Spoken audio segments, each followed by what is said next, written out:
How's it going, Refuge family? Pastor David here with today's Refuge Daily.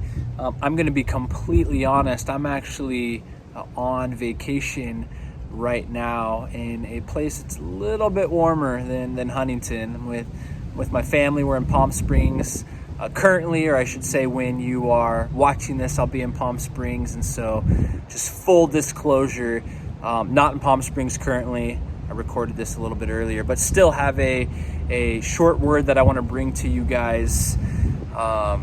It's found in Philippians Chapter 2. So this morning, as I was doing my devotionals, as my wife and I usually do in the mornings before the boys wake up, I was in Philippians Chapter 2. I'm also in Leviticus as well. And I've read Philippians a bunch of different times. And a scripture stood out to me. It's Philippians Chapter 2, verse 14 and 15. And it says this: do all things without complaining and disputing. Do all things without complaining and disputing, that you may become blameless and harmless children of God, without fault, in the midst of a crooked and perverse generation, among whom you shine as lights in the world. I love the progression of this. So Paul is saying, hey, a little bit earlier on in chapter 2, he talks about this incredible unity that we are called to have as believers, and we cannot, I should say the world cannot have this kind of unity apart from the Holy Spirit indwelling them. This kind of unity comes from Jesus, and it is kept by Jesus, by himself, by his Spirit. And so it says, do all things without complaining and disputing. Again, we're going to absolutely need his Spirit to be able to do it this way. Do all things without complaining and disputing. But why, Paul? Why are we being told to do this?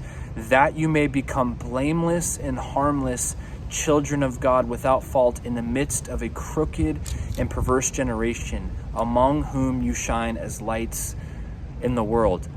The way that we go about living our lives, even when we don't complain. I mean, we live in a world where it is so normal, natural, and almost expected. We're expected to complain in a sense, right? Something goes down, oh, this sucks. This is the worst thing ever. I can't believe this is happening. Whatever, right? We've all been there. We're all guilty of doing that. Paul is making the distinction here and saying that when we choose to not complain or dispute, when we choose to, I could almost say, submit to the Lord in the midst of whatever is going on in our lives, God actually uses us in that situation as a light in this crooked and perverse world that we find ourselves living in today. And I thought that is so interesting, that if I choose to not complain, that is actually a witness. It actually is a light in the darkness, because we live in a day and age where people complain all the time. It was true of Paul's age when he was living. It's absolutely true of the age we're living in now. And so that was just a quick encouragement for you guys. It's a quick encouragement for me as I read it this morning. And I'm reading, okay, David, don't complain. And it's like, well, I'm really good at complaining. Like, over big things, over small things, over really, really stupid things. I mean, oh my gosh, we're just so good at complaining in all these different areas, right? And the fact that Paul ties it to our witness is just so interesting to me. And so, guys, I'm just going to read it again right here.